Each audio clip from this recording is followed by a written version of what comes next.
Hello, welcome to an evening video. The nights are starting to draw in quite quickly now, aren't they? We were playing bike polo last week and it was dark quite early. Won't be long till we're into autumnal and then winter. It's a depressing thought, isn't it? Speaking of slightly depressing thoughts, this evening's video may be a rant. This could be a warning to you. The title may have given you a clue. So last week it appears that Government Minister Grant Shapps come out with this ridiculous scenario saying that cyclists should have registration plates and should be licensed. On a scale of 1 to 10, that's probably a number 11 in being idiotic. In very basic, very practical terms, how big does any form of number plate, registration plate, need to be to actually be seen? Where would that fit on a bike? Where would it be visible? How would it be visible? Can you imagine if the EU, going back a few years, came up with that suggestion? Can you imagine? But we're taking back control and we're mulling that one over. Essentially, it seems that because some idiotic cyclists jump red lights in cities, that's a reason for everybody to have number plates and maybe be insured. I do think more needs to be done on education of cyclists, and I do think some cyclists don't actually help the cause very much. But compulsory registration plates, when we actually want to get people out of cars onto bikes because of the environment, because of health, because of traffic, because of reducing costs, we should be making it as easy as possible. Really good cycle infrastructure is the answer. I really don't think, I don't know this, but my perception is that I don't think it would be even dreamt of in somewhere like Holland, which is far closer to the right kind of cycle infrastructure and cycle culture than we are. We should learn from that, but yet we don't, do we? We are stuck with an existing road infrastructure, but in a lot of places is hard to integrate cycling into. But education is the answer. Has to be.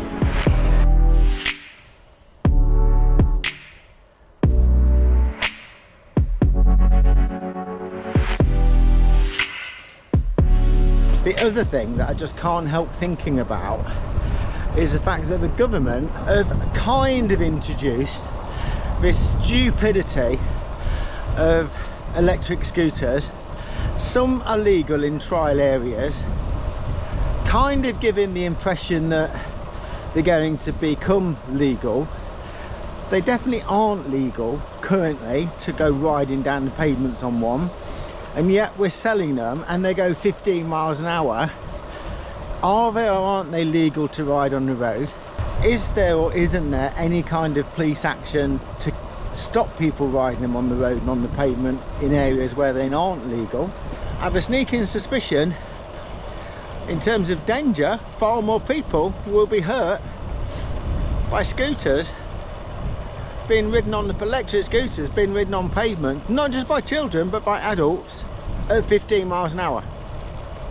And whilst I'm ranting, just a few days ago I was out in my van going up the high street in Grantham, which is not the widest road, and there's a little old lady on an electric mobility scooter with a cover over it up the middle of the high street, when there's a perfectly good wide pavement with very few people on it that she could have been on.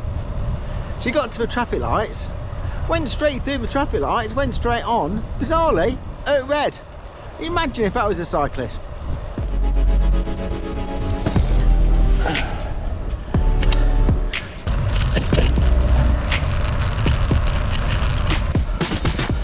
So anyway, That's my rant over. Let's talk about some more cheerful things, eh? So as you can see tonight, I'm wearing the Kapvoe Cycling Glasses with the smoked, slightly reflective lenses. And a couple of videos ago, I gave a little review of them and I promised a giveaway. So tonight is that giveaway. So thanks for everybody that commented on that video. There's about 50 or so comments.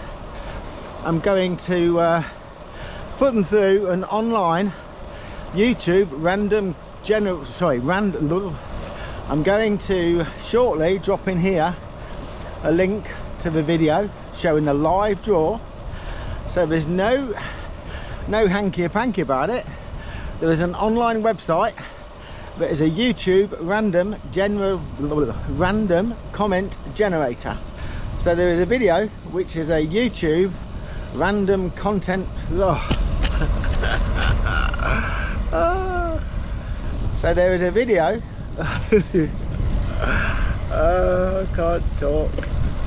So there is a website that is a YouTube random comment picker. It took me several attempts to say that.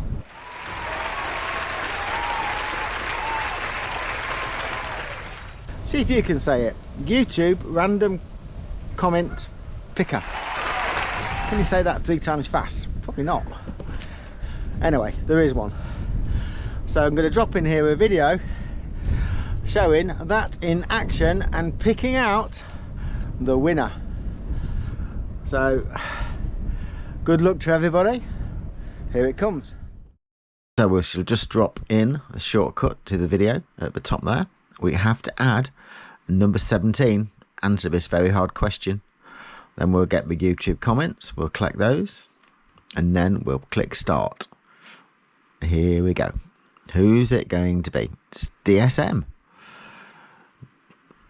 DSM, if you drop me a message, you're the winner. Congratulations. I was riding at the weekend with my good friend Ian and we were talking about that draw and he desperately wants that pair of glasses. I said to him, if you happen to get picked out, they'll say it's a fix. If he was picked out in that draw just now, it wasn't a fix. If he wasn't picked out, bad luck, Ian. Congratulations to whoever won it. Whoever it was, drop me a comment back, drop me an email, send me your full details. We'll get the glasses out to you pronto. Thanks again to everybody that commented. Certainly are a funky pair of glasses. Hopefully the nice people at Kapvoe might do something else with the winter coming up. Watch this space. Diverted traffic.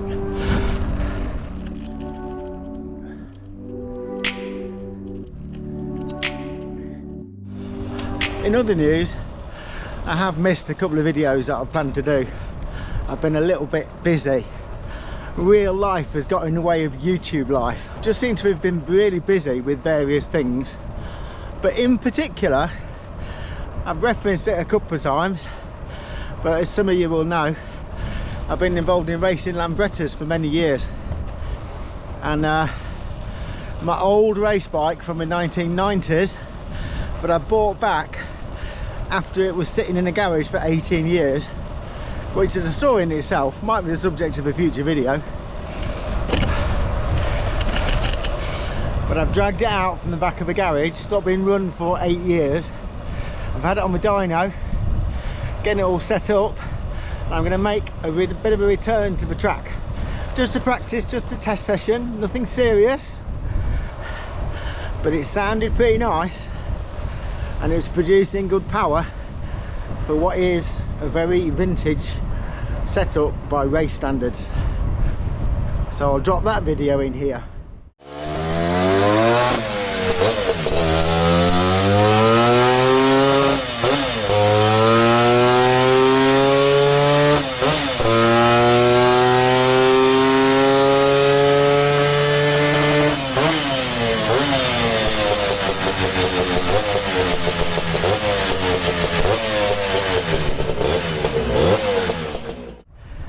So a standard Lambretta out the factory, depending on the model, might have been sort of 6 to 10 horsepower.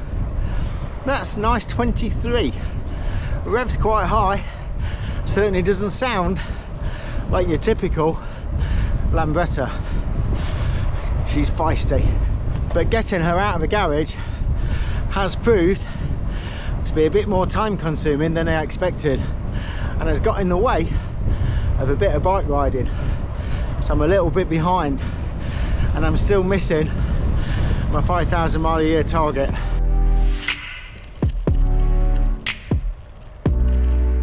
I might have to do a lot of riding in the dark and the rain in the winter. Combination of injury and then getting COVID has put me back somewhat.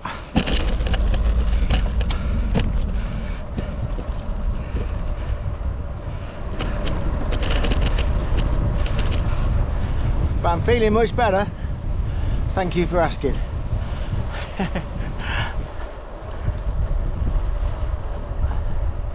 So apologies for the registration plate rant, but I am interested to know what your thoughts are.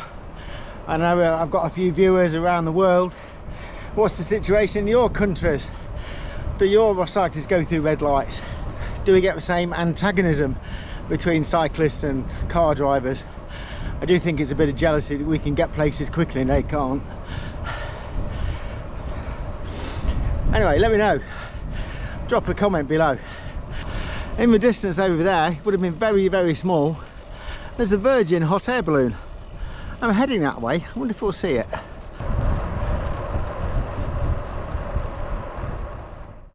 So just at the end of the ride now, 20 miles. Nice evening, tad humid. Congratulations if you were the lucky winner in the draw for the Kapvoe glasses. Commiserations if you weren't. See you again in a few days' time. Bye for now.